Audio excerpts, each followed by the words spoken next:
ले दीजिए। आदित्यनाथ जी, मेरा नाम इस्लामुद्दीन है। पहले आप ये बताइए कि एक शायर ने लिखा है कि मिटा दे अपनी हस्ती को अगर मर्तबा चाहे, मिटा दे अपनी हस्ती को अगर मर्तबा चाहे, कि दाना खाक में मिलकर गुलो गुलजार होता है और जब निकल जाती है बू तो गुल बेकार होता है। आप फ़कीरी लाइन हैं, तो आप दुनिया में क्यों पड़े हुए हैं? आप पहाड़ों में जाके तपस्या क्यों नहीं कर रहे? फ़कीर को चाहिए क्या? कौमी पक्ष चाहिए। फ़कीर को चाहिए कि बुलंदी पर पहुंचना और अपने खुदा से मिलना, उससे ताल्लुकात जोड़ना है।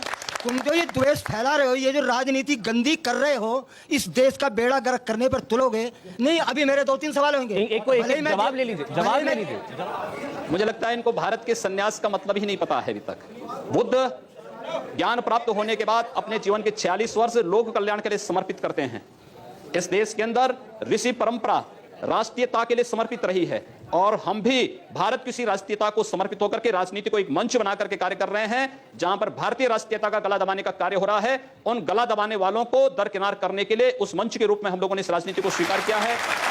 मुझे ब्रेक लेना होगा बहन जी, और ब्रेक के बाद जब हम लौटे। मेरा नाम डॉक्टर अहमद खान है। आदित्य जी, आप वैसे तो बहुत भोले हो और बहुत चेहरा भी आपका ऐसा लगता है कि वाकई बड़े मासूम हो, लेकिन आप जब भी बात करते हो कुछ ऐसी बात करो जिससे पब्लिक के लिए अच्छी लगे और देश चलने की बात हो। आप करते हो कश्मीर की बात करते हो, आप करते हो पाकिस्तान से मुसलमानों की बात करते हो कि बाहर भेजो। नहीं, आपका अगर ये एजेंडा में है कि मुसलमान इस देश से चले जाए तो बताओ कहाँ जाए, भेजो उन्हें, कहाँ भेजना है। अगर आपका यही है, भाई आप तो योगी हो, आप तो कम से कम उनको आशीर्वाद दो। सारे देश के लिए सब फूल है आपके बराबर, आपके लिए। मैंने ये तो नहीं कहा कि मुसलमानों को पाकिस्तान भेज दीजिए। मैंने ये कहा भारत के प्रत्येक नागरिक को सुरक्षा प्रदान करना सरकार की जिम्मेदारी है और भारत की मोदी सरकार इस कार्य का निर्वहन कर रही है। लेकिन आपसे मैं पूछना चाहता हूं, कश्मीर में हिंदुओं के साथ जो कुछ हुआ, क्या कभी आप लोगों ने निंदा किया? क्या अपने जुमे की नमाज में इन बातों को आप लोगों ने कभी खंडन किया कि कश्मीर के हिंदुओं पर जो अत्याचार हुआ है उसका निंदा करते हैं? मेरी आपत्ति है, आपने भी कहा मेरी आपत्ति है। अभी आपने कहा आप लोगों ने इससे क्या तात्पर्य है? क्यों नहीं खंडन किया इन्होंने? इससे क्या तात्पर्य है? इन सबसे जो ये प्रश्न पूछ रहे हैं, इन सबसे मेरा तात्पर्य है कि इन लोगों ने आखिर इस बात का खंडन कभी क्यों नहीं किया कि कश्मीर में जो कुछ हिंदुओं के साथ हुआ वो गलत हुआ है? खंडन करें ये लोग भी उसका। ऐसे लोगों को कंडम किया जाना चाहिए जो देश के अंदर जाति और मजहब के आधार पर भावनाएं भड़का करके समाज को बांट रहे हैं और देश को कमजोर कर रहे हैं। मैं आपके चरणों में पहले तो कोटि कोटि नमन करता हूं। सर, मैं आपसे सिर्फ ये पूछना चाहता हूं, आपकी सरकार जो आई थी वो पाकिस्तान का एक मारे, अगर उसने हमारा इंडिया का एक मारा, हम उनके 100 मारेंगे। जिस दिन से सरकार बनी है उस दिन से कश्मीर में डेली पंगे हो रहे हैं। चीन हमें डांट रहा है, क्या श्रीलंका हमें डांट रहा है। दूसरी बात, पहलू जो हमारे सवाल का ये है कि आप अभी कह रहे हैं जो संप्रदाय के लोगों ने जेल भेजना चाहिए, तो सबसे पहले आपको जाना चाहिए। आज सीमा पर पाकिस्तान गोलीबारी करता है तो उसका जवाब मोटारों से भारत की सेना करती है और पाकिस्तान दुनिया के अंदर चिल्लाता भागता फिरता है। ये भारत की मजबूत विदेश नीति को प्रदर्शित करता है और भारत की सुरक्षा को प्रदर्शित करता है। आज चीन भारत की सीमा में घुसने का दुस्साहस नहीं करता है। यमन में फंसे हुए भारतीयों को वापस लाने के लिए जिस तेजी के साथ वहां पर राहत कार्य भारत ने किया है, दुनिया के अंदर एक मिसाल प्रस्तुत किया है। क्या इससे पहले कभी हुआ है? आप लोगों को धन्यवाद करना चाहिए मोदी जी का और कम से कम नतमस्तक होना चाहिए उनके चरणों में कि कम से कम देश के प्रत्येक नागरिक को सुरक्षा की व्यवस्था उन्होंने की है, प्रत्येक नागरिक का सम्मान उन्होंने दिलाया है। एक ब्रेक के लिए रुकेंगे। और मैं आपसे एक चंद सवाल पूछना चाहता हूं। न मस्जिद की बात कर, न शिवालों की बात कर, न मस्जिद की बात कर, न शिवालों की बात कर, लोग हैं भूखे तो निवालों की बात कर। मुझे आप बताइए कि धर्म, वस्त्र और भोजन ये किसी भी व्यक्ति का निजी मामला होता है। हम आपसे नहीं कहेंगे आप पैंट शर्ट पहनिए, कोट पहनिए, टाई पहनिए, क्योंकि आपका निजी मामला है। ये कुर्ता धारण करना, ये कलर पहनना, ये आपका निजी मामला है। तो आप इस निजी मामले को क्यों उठाकर सियासत करते हैं? और इस सियासत में आपको मुंह की खानी पड़ी है यूपी में। 73 सीटें जीते हैं। सुनिए, आपके उपचुनाव की बात कर रहा हूं। सुनिए, आपने 15 में से सिर्फ 2 सीटें जीती। 15 में से 2 सीटें जीती। हम लोग याद देता हूं, मैं याद देता हूं। वो आपको कुछ जानकारी नहीं है। हम 80 में से 73 सीटें जीते हैं। मैन जी वो कह रहे हैं आपने लव जिहाद का अभियान चलाया था, 11 में से 8 सीटें हार गए थे उत्तर प्रदेश के उपचुनाव में। देखिए, उत्तर प्रदेश में उपचुनाव कोई भी होते हैं, यह सत्ता का चुनाव होता है। और घबराइए मत कि हम लोग 2017 के चुनाव में पूर्ण बहुमत की सरकार यूपी में बनाएंगे। आपको मुझे लगता है पहले से मैं इस बात की बधाई दे रहा हूं। आप राजनीति के ऊपर सब कुछ कह देते हो। हम सब बैठे हैं यहाँ, मुसलमान भी हैं, हिंदू भी हैं, सब एक है, हिंदुस्तानी है। आपको ये बात से छुटकारा मिलना चाहिए और सबक ले लेना चाहिए कि आप पिछली सरकार पर छींटे मार रहे थे, उसके ऊपर बहुत कुछ आप सत्ता में आए। 1 साल की राजनीति आपने किस बेस पर चलाई है, कैसे चलाई है? ऐसे चले राजनीति, ऐसे नहीं चलती। नहीं, धर्मों पर नहीं चलती, जातियों पर नहीं चलती। सीखो, तुम्हें देख कर रोना आता ये हमें। उपदेश भाईचारे की बात एक कश्मीर घाटी में जाके करते अच्छा होता। मुझे लगता है कि हर हिंदू भाईचारे के उद्देश्य को अच्छी तरह समझता है और मुझे लगता है कि इनके उपदेश की आवश्यकता यानी कश्मीर में जाकर के उनके उपदेश करना चाहिए। इस प्रकार की तहरीर उनको कश्मीर में जाकर करनी चाहिए। आप एक तरफ मांग करते हैं धर्मांतरण पर कानून की और दूसरी तरफ अभियान चलाते हैं घर वापसी का। दोनों एक साथ कैसे चल सकती हैं? बिल्कुल, हम कहते हैं इस बारे में जी, इसमें कोई बुराई नहीं। धर्मांतरण पे कानून बन जाएगा, अपने आप सब कुछ समाप्त हो, अपने आप ठीक हो जाएगा सारी बातें। घर वापसी क्या है? लोकतंत्र देखिए, किसी कालखंड में जोर जबरदस्ती से जिन लोगों को धर्मांतरण कराया गया था, अगर वो स्वेच्छा से घर वापस आना चाहते हैं, या घर वापसी है धर्मांतरण नहीं, अगर वो स्वेच्छा से आना चाहते हैं, कोई दबाव नहीं, कोई लोभ लालच नहीं, लेकिन अगर वो स्वेच्छा से आना चाहते हैं, लेकिन धर्मांतरण में छल है, छद्म है, धोखा है। अच्छा, आप कह रहे हैं कि धर्मांतरण बगैर किसी दबाव के, बगैर किसी लोभ लालच के होना चाहिए, और आप जो घर वापसी करते हैं उसमें ये नहीं होता। इसको लेकर 2-3 सवाल है मेरे, आप इसका जवाब दे दीजिए। नहीं, बिल्कुल नहीं होता है। आगरा में किसी प्रकार का कोई भेदभाव नहीं होता है। आगरा में 300 लोगों का धर्म परिवर्तन कराने का प्रयत्न हुआ। आप गलत बोल रहे हैं। देखिए, आगरा में कोई भी किसी प्रकार का कोई धर्मांतरण ना हम लोगों के संगठन ने किया था, ना हम लोगों की किसी संस्था का उसमें कोई योगदान था। जी, अब आप बड़ी आसानी से बच के निकलना चाह रहे हैं बहन जी, मामला समाप्त आसानी से नहीं। हाँ, हम लोगों ने अलीगढ़ में कार्यक्रम की तैयारी की थी, प्रशासन ने मना किया, हम लोगों ने कार्यक्रम रोक दिया। जी हाँ, आगरा के 300 लोग थे जो कि नमाजी टोपी बांधे हुए वहां पर बैठे हुए थे और हवन हो रहा था, टीका लगा हुआ था। उसके बाद ये कहा गया कि इनका धर्म परिवर्तन कराया जा रहा था और ये स्वेच्छा से कराया जा रहा था। अगले दिन वो क्या बयान देते हैं? धर्म परिवर्तन नहीं, वो घर वापसी चाहते थे। घर वापसी, वे घर वापसी चाहते थे। उन्होंने घर वापसी कहते हैं, लोग धर्म परिवर्तन कहते हैं। उन्होंने स्वयं मंदिर भी बनाया वहां पे। उन्होंने अगले दिन ये कहा कि हमें तो ये कहा गया था कि तुम्हें राशन कार्ड और आधार कार्ड मिलेंगे। ये प्रलोभन नहीं है? आप मुझे बताइए, उत्तर प्रदेश में सरकार किसकी है? क्या भाजपा की सरकार है? जब उत्तर प्रदेश में राज्य सरकार के अंतर्गत राशन कार्ड और आधार कार्ड आता है, राज्य सरकार इसको बनाती है। जब भारतीय जनता पार्टी की सरकार नहीं, तो भारतीय जनता पार्टी क्या लालच उसमें देगी? एक व्यक्ति है, बात पुरानी हो गई लेकिन आप जरूर जानते होंगे, राजेश्वर सिंह जी। ये एक संस्था चलाते थे, धर्म जागरण समन्वय समिति, और ये बहुत सुर्खियों में रहे यही धर्म परिवर्तन घर वापसी के मुद्दों को लेकर के। मैं आपको इनका बयान सुनाता हूं जो अखबार में छपा, जिसका खंडन नहीं हुआ। इन्होंने ये कहा, हर महीने 50 लाख रुपए का खर्च है 1000 परिवारों का धर्म परिवर्तन कराने का। 8 से 10 लाख रुपए तो सिर्फ पेट्रोल डीजल पर सिर्फ पश्चिमी उत्तर प्रदेश में खर्च करते हैं हर महीने। इतना पैसा लग रहा है और आप कह रहे हैं स्वेच्छा से घर वापसी हो रही है। लोभ लालच पे नहीं ना, और हर वक्तव्य का खंडन नहीं किया जाता है। जो व्यक्ति बोल रहा है किस परिप्रेक्ष्य में बोल रहा है, जब मैंने उनका वक्तव्य पढ़ा होता तो मैं उस पर कोई प्रतिक्रिया दे सकता था। मैंने ना वक्तव्य पढ़ा है, ना मैंने उनका वक्तव्य सुना है, इसलिए उस पर वक्तव्य देने के लिए राजेश्वर जी ही मुझे लगता है सक्षम होंगे। योगी जी, मेरा सवाल ये है, अभी 2 हफ्ते पहले मुलायम सिंह जी ने मोदी जी से एक गुप्त मीटिंग की, और हम सभी लोग जानते हैं मुलायम सिंह जी एक संप्रदाय विशेष की रहनुमाई कर रहे हैं। तो क्या कोई ऐसा हिडन एजेंडा है मोदी जी और मुलायम सिंह जी के बीच में, जो कि जातिगत ध्रुवीकरण करने का एक प्रपंच रचा जा रहा है? क्या कुछ ऐसा है? मोदी जी पूरे देश को चला रहे हैं, पूरी दुनिया को नेतृत्व दे रहे हैं, और किसी भी व्यक्ति या भारत का कोई भी नेता, राजनेता उनसे मिल सकता है, अपनी बात रख सकता है।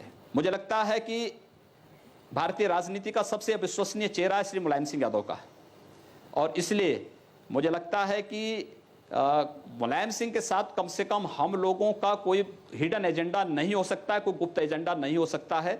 मेरा नाम शशि शर्मा है और मैं आपसे पूछना चाहूंगी कि मैं भी एक पंडित फैमिली से बिलोंग करती हूँ, ठीक है, लेकिन क्या अगर मुझे कोई कहेगा कि मैं मस्जिद में जाके नमाज पढ़ूं, तो क्या मैं इस उम्र में पढ़ पाऊंगी? नहीं पढ़ पाऊंगी ना। तो फिर वो जो मुसलमान है जिनको हिंदू बनाया जा रहा है, क्या वो हमारी इसे जो मान पाएंगे? क्या जाप कर पाएंगे? कर पाएंगे आपको? मुझे अरे अच्छे से उनके जवाब पूर्वज दीजिए। अगर हिंदू थे, वापस हिंदू बनना चाहते हैं, कौन बुरा है? बिल्कुल उनको स्वीकार किया जाना चाहिए। और एक और, अगर कोई आना चाहता, हमें अपने दरवाजे नहीं बंद करने एक और कि जो साध्वी जी ने कहा कि 40 बच्चे नहीं 4 बच्चे पैदा करो, उन्होंने एक क्यों नहीं किया? औरत के नाम पे धब्बा है ये बात।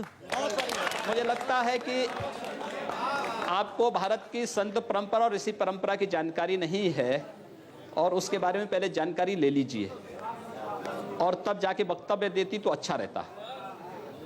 नहीं स्वामी जी, वो ये कह रही हैं कि एक महिला से कहना कि 4 बच्चे पैदा करो, 40 बच्चे पैदा करो, औरत मशीन नहीं है ना बच्चा पैदा करने की। अब देखिए, हमने कह दिया ना कि इस मामले में देश के अंदर किसी जाति, किसी मत और मजहब को मत दीजिए, बल्कि पूरे देश के अंदर एक कानून बना दीजिए, सारी समस्या का समाधान हो जाएगा। बहुत सारे सवाल आप लोगों के। मैंने कब पब्लिक मीटिंग में आज के मेहमान हैं महंत आदित्यनाथ। एक बार फिर से हम उनका स्वागत करते हैं। महंत जी, कुछ आखिरी सवाल, जनता के एक आखिरी राउंड है, वो आपसे होंगे। एक उससे शुरुआत में एक प्रश्न मेरा, फिर मैं जनता के बीच में जा रहा हूं। एक आवाज आई आपके एनडीए के बीजेपी के पूर्व साथी हैं, बहुत सीनियर नेता अरुण शौरी, उनका बयान मैं आपको बता रहा हूं। उन्होंने तो वैसे बहुत बातें कही, लेकिन इस सामाजिक मुद्दे पे उन्होंने कहा कि अल्पसंख्यकों में असुरक्षा है, चिंता है, और ये सब कुछ हुआ है घर वापसी, लव जिहाद, चर्च पर हमले, इन जैसे मुद्दों की वजह से। ये आपके साथी थे। देखिए, अरुण शौरी जी के वक्तव्य का खंडन हो चुका है पहले ही। दूसरा, जो बातें आप कर रहे हैं चर्च पर हमले के लिए, आपको याद होगा जब अटल जी की सरकार थी इस देश में 1998-99 में बनी थी, उस समय बेंगलोर में कुछ चर्चों पर हमले हुए थे और दीनदयाल अंजुमन नामक एक संगठन उसके लिए जिम्मेदार पाया गया था। और उस समय भी आपने देखा होगा, आगरा में एक चर्च पर हमला हुआ तो पता लगा कि एक ईसाई महिला का कोई प्रेमी था, रिक्शा चालक, उसने हमला किया था। अब उसके लिए आप हिंदू समाज को और सरकार को दोषी ठहराएं तो मुझे लगता है कि स्वयं आप विकास के एजेंडे से स्वयं हट रहे हैं और आम जनता का ध्यान विकास के एजेंडे से भटका रहे हैं। चलिए ठीक, अब आ रहा, अब सवालों पे आ रहा हूं, एक एक करके। मेरा नाम राजेश चौधरी है। नमस्कार जी। एक और बयान मैं देखता हूं कि इस पर आप क्या सफाई देते हैं, ये सुनिए। याद रखिएगा, ये आपको तय करना है कि दिल्ली में राम यादव की सरकार बनेगी या की सरकार बनेगी, आपको स्वयं फैसला करना है। स्वामी जी, इस पर कौन से कानून का हवाला देंगे? देखिए, कानून का हवाला नहीं, इस मामले में साध्वी निरंजन ज्योति ने संसद में स्वयं खेद व्यक्त किया है। अच्छा ठीक है, वैसे इस पर तो खेद प्रधानमंत्री को भी प्रकट करना पड़ा। ये तो हम कह रहे हैं कि प्रधानमंत्री को आप ऐसे बयानों की वजह से उनको अपना एजेंडा छोड़ के इन पर कार्रवाई करना पड़ता है। नहीं, व्यवस्थित रूप से संसद की कार्रवाई चल सके, इसके लिए उन्होंने संबंधित सांसद को फटकार भी लगाई थी और उन्होंने इसके बारे में जो भी वहां पे वक्तव्य रखना था संसद में रख दिया। उसके बाद मुझे नहीं लगता है कोई इस पे कुछ बात कहने के लिए। चलिए, आपने आज कम से कम ये रहस्योद्घाटन तो कर दिया कि साध्वी निरंजना ज्योति को फटकार पड़ी थी, नहीं तो कोई मानने को तैयार नहीं था। एक बयान और मुझे यकीन है कि इस पर बहुत खुलकर बोलेंगे योगी आदित्यनाथ। ये सुन लीजिए। कम से कम 4 बच्चे पैदा करो, एक हम साधु महात्माओं को दे दो, एक वो हमारे पत्रकार पूछे तो सीज फायर उल्लंघन हो रहा है तो एक सीमा पर भेज दो जवाब देने के लिए। कोई कायदा नहीं, कोई कानून नहीं। 4 बीवी 40 बच्चे, मैं कहता हूं 4 बीवी 40 बच्चे हिंदुस्तान में नहीं चलेंगे। बड़ा साफ है कि वो किसके लिए कहना चाह रहे थे साक्षी महाराज इस बात को। जब नाम किसी का नहीं लिया है तो आप इस बात को किसी के साथ जोड़ के क्यों देख रहे हैं? एक ठीक है। दूसरी बात ये कि एक बात जो हमने कहा कि देश के विकास के लिए इस देश के अंदर एक समान जनसंख्या नियंत्रण का कानून देश के प्रत्येक व्यक्ति पर लागू होना चाहिए। हमारा अगर विकास का एजेंडा है तो देश के विकास के लिए होना चाहिए, समाज के विकास के लिए होना चाहिए, न कि परिवार की जनसंख्या बढ़ाने में हमारे अपने विकास के एजेंडे को लागू करना चाहिए। इसलिए आवश्यक है कि विकास का एजेंडा देश के विकास के लिए लागू होना चाहिए। अपनी ताकत हम देश के विकास में लगाएं, न कि परिवार में संख्या बढ़ाने में लगाएं। यह बात आप साक्षी महाराज को भी बताते, साध्वी प्राची को भी बताते, जो कहते हैं कि हिंदुओं को भी 40-40 बच्चे, 4-4 बच्चे पैदा करने चाहिए। संसद में हम लोगों ने अपने भाषण में सारी बातें कही हैं और बराबर कहते हैं। अरे इस पर कुछ सवाल है आप लोगों के? ब्रेक के बाद जब लौटेंगे तो बहन योगी आदित्यनाथ से यह जानने की कोशिश करेंगे कि क्या इस सरकार का विकास के अलावा भी कोई एजेंडा है। क्या विकास की रफ्तार और ये सामाजिक एजेंडा, जिसे कुछ लोग गुप्त छुपा हुआ एजेंडा भी कहते हैं, ये दोनों साथ साथ चल सकते हैं? इस पर सवाल पूछेंगे। फिर पब्लिक मीटिंग में आज के मेहमान हैं महंत आदित्यनाथ। बहन जी, मैं सीधे कुछ सवालों के लिए जा रहा हूं लोगों के बीच में। योगी जी, मेरा नाम मुनेंद्र प्रताप सिंह है और मैं आपसे क्वेश्चन करना चाहता हूं कि जिस तरीके से मोदी सरकार में सलमान खान जैसे व्यक्ति ने एक व्यक्ति को, गरीब व्यक्ति को कुचल दिया शराब पीकर, तो उसको बेल मिल जाती है, जयललिता जी को बेल मिल जाती है, लेकिन साध्वी प्रज्ञा ठाकुर जिन पर आज तक कोई भी आरोप तय नहीं हुए और वो 6-7 सालों से जेल में बंद है, तो उनकी रिहाई के लिए मोदी सरकार क्यों कुछ नहीं कर रही है? आपका प्रश्न जायज है, लेकिन इस पर मोदी सरकार का बस नहीं है, क्योंकि भारत की न्यायपालिका स्वतंत्र है, सरकार का उस पर कोई नियंत्रण नहीं है, इसलिए न्यायिक उस पर सरकार का कोई हस्तक्षेप नहीं होता है। चलिए ब्रेक के बाद हम महेंद्र आदित्यनाथ जी से ये जानने की कोशिश करेंगे कि जो बातें वो कह रहे हैं अगर वो इतनी अच्छी हैं और राष्ट्र के लिए इतनी जरूरी हैं, तो फिर प्रधानमंत्री मोदी को अलग अलग मंचों से, कभी पार्लियामेंट में भी इनके बयानों पर सफाई क्यों देनी पड़ती है, क्यों शर्मिंदगी उठानी पड़ती है, पूछेंगे। हम बात कर रहे हैं महेंद्र आदित्यनाथ से। बात हो रही है क्या इस सरकार के साथ साथ, विकास के एजेंडे के साथ साथ कोई दूसरा छिपा हुआ एजेंडा भी काम कर रहा है, जो सांस्कृतिक एजेंडा है, जो सामाजिक एजेंडा है, जिसमें हमें योगी आदित्यनाथ की बात पे भी सुनाई देती है। कभी आवाज आती है साक्षी महाराज की, कभी आवाज आती है साध्वी प्रज्ञा की, साध्वी निरंजना ज्योति की। महेंद्र जी, मेरा एक सवाल यह है कि भारत में आज जिस मुकाम पर ले जाने की कोशिश है भारत की इकोनॉमी को, दुनिया की नजरों में भारत की पैठ को, वो काम जब सरकार करती है और बड़े बड़े राष्ट्र नेताओं से हमारे प्रधानमंत्री जाके मिलते हैं, दुनिया के बड़े बड़े अखबार जब उनका इंटरव्यू लेते हैं, तो वो कहते हैं कि वो मुझसे बात नहीं करते, वो जब मैं हाथ मिलाता हूं तो वो मुझसे हाथ नहीं मिलाते, वो इस देश के 1.25 करोड़ लोगों को मेरी आंखों में देखते हैं और उनकी ताकत को देखते हैं। लेकिन वही दुनिया का सबसे ताकतवर मुल्क का नेता बराक ओबामा, वो भारत आते हैं, प्रधानमंत्री मोदी के साथ उनकी दोस्ती के चर्चे होते हैं और वो जाते जाते क्या कहते हैं कि भारत में धार्मिक सहिष्णुता घटी है। भारत में अगर आज महात्मा गांधी जिंदा होते तो उन्हें बहुत दुख पहुंचता। क्यों ऐसे हम माहौल पैदा कर रहे हैं कि हमारे प्रधानमंत्री को भी शर्मिंदा होना पड़े? सबसे पहले मैं ओबामा से पूछना चाहता हूं कि वहां 2 मंदिरों पर हमले हुए, ओबामा ने माफी मांगी? दूसरा प्रश्न ये कि सबसे अधिक नस्ली भेदभाव तो अमेरिका के अंदर होते हैं और उस नस्ली भेदभाव की उपज ही है ओबामा। दूसरा ये कि भारत के अंदर हिंदू